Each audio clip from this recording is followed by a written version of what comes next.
let's chat. Hello, welcome to or back to my channel. My name is Aubrey if you're new here. Today I wanted to talk about New York City apartments. So also, it doesn't have to be New York City, but for my particular case, I do live in New York City and this is a common problem. So I've done some research and I live in New York City. Rent is high, apartments are limited, and you don't always get what you want. So take me.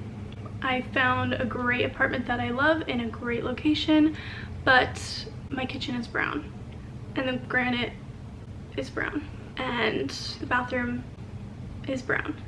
I don't particularly love, but I chose to live here. We love it, and I knew that there were things that I could do later on. So I wanted to do this video on some renter-friendly tips that you could do to change your space without, one, spending a lot of money, and two, pissing off your landlord, because there are a lot of things as a renter that you cannot do, like change your kitchen. I can't put in new countertops, especially when you're only staying in a lease for so long. There are certain things that you need to live with. But here in New York City, I have noticed that we have resorted to stickers.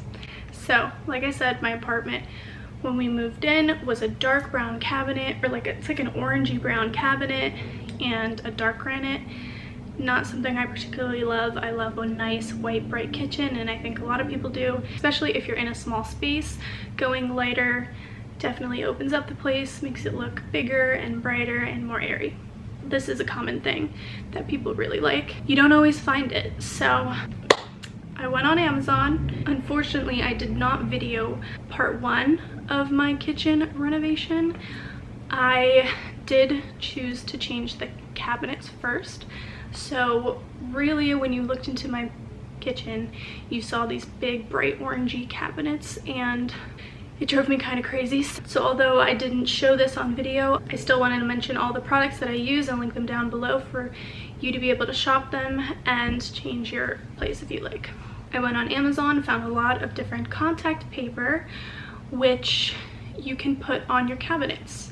I was afraid at first of it ruining the cabinets. You know, this is something that you'll need to deal with. You don't want to lose money out of your security deposit because you chose to put stickers on it and it ruins it.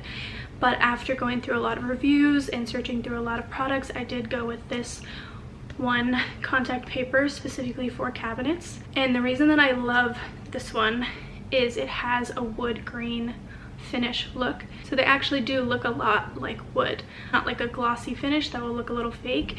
It looks totally real. I've gotten so many compliments on it, and it took me maybe a day and a half because I ran out of one roll and did have to buy another one. In total, it cost me about 30 bucks, and I changed the entirety of the kitchen. I even had some left over, and I was able to do our bathroom cabinet as well because, surprise, surprise, they matched the orange to the bathroom. So that was part one. I was kind of inching into this New York kitchen renovation, and after I had such success with that one, I learned a few tips.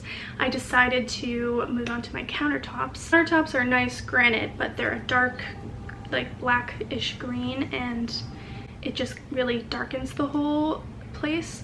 So I have been wanting to do the marble contact paper for countertops as well, and I decided now is a perfect time. I can show on video how it all comes out and give you some tips. So it comes like this. This is the one I chose. I will link it down below. And we do have a countertop and a bar area. So I did get two different rolls of different sizes. There are different sizes that you can pick out. But I got this one to begin with. So it has the darker marbling throughout, but it's like an overall whitish color. So I decided to start with my bar top, and obviously first things first, I had to clean out the whole area, make it accessible for me, and a few tools that you will need. Some people use an X-Acto knife. I had a box cutter, so I used that, as well as a tape measure so you can measure out the pieces that you need to cut in order to fit.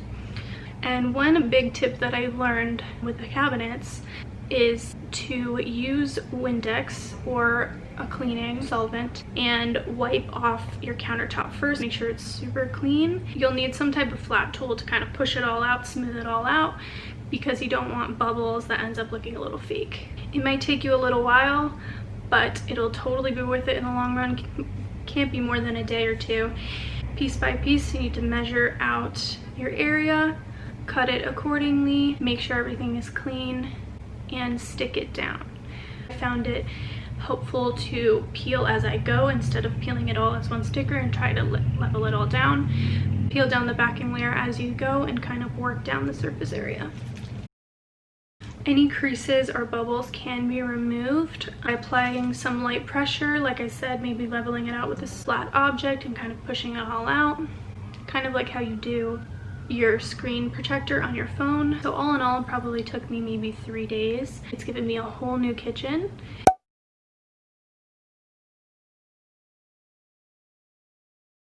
And at the end of this lease, I can just peel off the sticker. I've already done it once to make sure that the cabinets weren't ruined and the countertop wasn't ruined, and it came off like a dream. So I know there's not gonna be any problem. I will recommend, when you're peeling it off, you might want to get something like a Goo Gone. Is it Goo Gone or Goo Off? I think it's Goo Gone. This thing is a dream. A little spray that takes off any sticky residue. That could be definitely helpful instead of trying scraping something off.